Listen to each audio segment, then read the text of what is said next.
You ever have one of those moments where you look back and go, why didn't anyone warn me? Maybe it was a job loss, a rent hike, or even a health scare, or just waking up one day and thinking, I'm nowhere near where I thought I'd be right now. There were probably signs, subtle ones, even blaring ones, but we didn't know how to read them, and that's not our fault. Most of us weren't raised to think ahead. We were raised to respond to things, to react, to scramble, to survive. Then we repeat it all over again. Today, I want to talk to you about something a lot of us weren't taught. Not because the people around you didn't care, but because they didn't know either. Or maybe they were conditioned not to use it. It's called proactive foresight. Let's be honest, whatever you're scared of happening, whatever is giving you anxiety, whatever is waking you up in the middle of the night is not a possibility. It's probably already happening. The question is whether you get flattened by it or you walk through it more prepared than you've ever been. For me, my concern has been a global economic downturn. Tell me, what's making you anxious right now? Nobody taught us how to play chess. We were taught checkers. Simple, linear moves. The goal is to move from one side of the board to the other. So you jump, you get jumped, and then you do it all over again. But chess, that's an entirely different mindset. In chess, you have to think 5 moves ahead. You have to see the whole board, not just your next step. And in life, that mindset is gold. They didn't teach us this in most schools. Jobs definitely don't reward it. The system, it trains you. It trains you to clock in, not think. It trains you to spend, not plan. It trains you to react, not expect. Because it's easier to manage people who are busy surviving as opposed to people who think long term. So, what is proactive foresight? It's the ability to look ahead, to look beyond what's right in front of you and then position yourself accordingly. It's not predicting the future. It's preparing for different possibilities. So after the US presidential election results, I knew that it would have a negative effect on the world economically. I'd seen the project and the agenda, and I understood what was going to come. And because I was at the end of a plan to live off of my savings, I had to figure out how to prepare for a challenging next few years.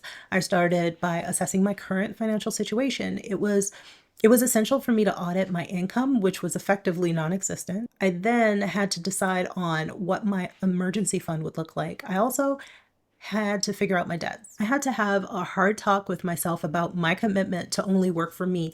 I also had to think through monetizing my YouTube presence and if I decided to do that, what that would look like. Think of it like packing an umbrella because you think the clouds might turn, or building savings before a layoff notice comes, or even noticing that your body feels off and getting checked before it gets serious.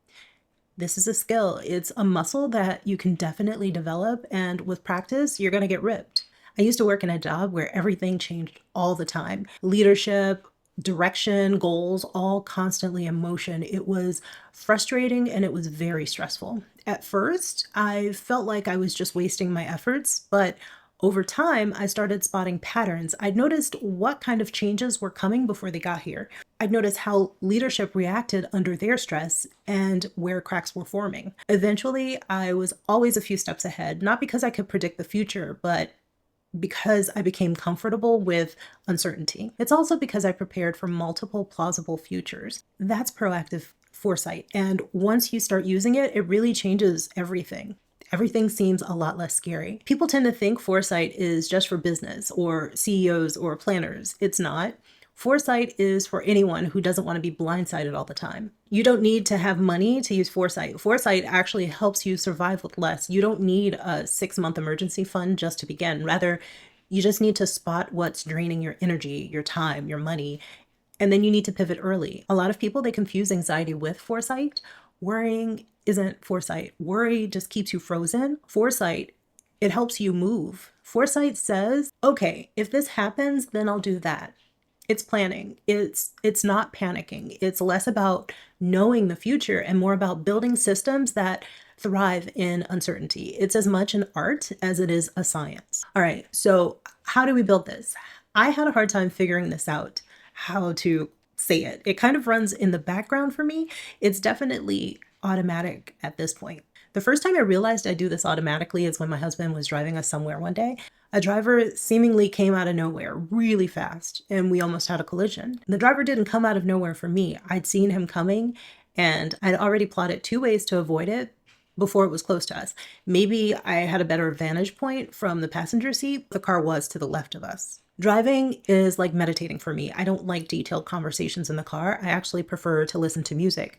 I realize it's because I spend my time in the car kind of calculating options. And now if I could only apply that to food. Personally, when I get new information, I do a sort of threat assessment in the background. Like I said, it's automatic for me now. When did I get this way? I think it's influence from my husband. This can look like once a week asking yourself, with the information that I have, what if something changed suddenly? What if rent jumped? What if I lost my job? What if I had to take care of somebody? List your vulnerabilities, but don't just dwell on them. You can't let it paralyze you. Just play it through and ask, what would I do? Foresight isn't always just about disaster. Sometimes it's about slowing damage. That one friend who always drains you, or that subscription that you forgot you had, or that unhealthy pattern in your relationship, that feeling of overwhelmed by the news. I definitely had to do this with the US news. I was struggling with guilt. I felt guilty for not being in the US to make a change.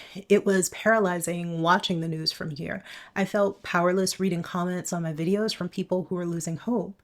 I was getting messages from people feeling stuck because they live in places where they're surrounded by people who hate them for just being alive. It was draining me.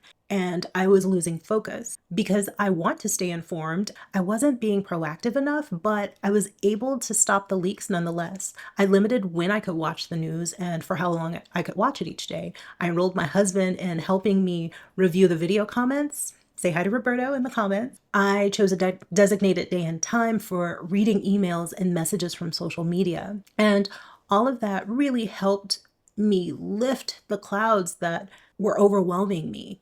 And once you identify what's drawing your energy, the idea is for you to take action. Don't wait for a crisis to build backup options. For those of you who have been with me for a while, I've been telling you to get ready. A few days ago, we had a countrywide blackout in Spain. My household was ready for it. We were actually prepared for the best case scenario, the worst case scenario, and even a wild card option. This blackout, in my opinion, was a wild card. We have solar with a backup battery, and when the lights went out, best case would have been for just a couple hours. Worst case would have been a few days or a few weeks or months. The wild card was the power's out, there's no internet, and there's no cellular. We definitely had power. We were able to get information about what was happening. Now we're considering how we're prepared and seeking ways to do it better, to improve it. Set a reminder for yourself each month. What's changed this month in your work, in your town, in the economy, in whatever your industry? And that awareness alone puts you ahead of most people. Ask yourself, if I keep doing what I'm doing now, what would my life look like in 6 months, or maybe a year, or maybe 5 years? Apply foresight to every area of your life. Ask yourself, if I keep doing what I'm doing now, what would my life look like in 6 months, a year, maybe 5 years? And then think about all the things that could change and look at the different options you have, and that's applying it to your life. I want you to apply foresight to every area of your life. Start tracking trends in prices. If groceries jump 10% again, what's your plan? Don't wait for a breakdown. If your sleep's off, your body's signaling something. Burnout hits when you never build recovery into your week. Where is your joy? Notice when a connection is slipping. Don't wait until it's broken to fix it. Learn what skills are rising in your field long before you need to job hunt. I know it's a lot, and I know it can feel like the world's asking you to do everything all at once, but proactive foresight isn't about control. I'm just asking you to be more curious and to care. It's the mindset shift from I'll deal with it when it comes to let me get ready for this just in case. You're not behind, you're just building a new skill, a skill that you were likely never taught. So let's change that. Today's assignment is to use proactive foresight and decide on your options should the economy turn south. For my non-US audience, this applies to you too. The world's economy is connected more than you may think. If this resonated, tell me in the comments which area of your life that you want to apply foresight to, apart from the assignment. My husband keeps telling me to do this earlier in the video. Please subscribe and click the bell so that you're notified when I post on Monday. And Share this with somebody that you care about, someone who might need to hear you don't have to wait for the storm to start building a shelter. Thank you for chatting with me, and I'll see you again very soon. Okay, bye. Oh, watch this. Bye.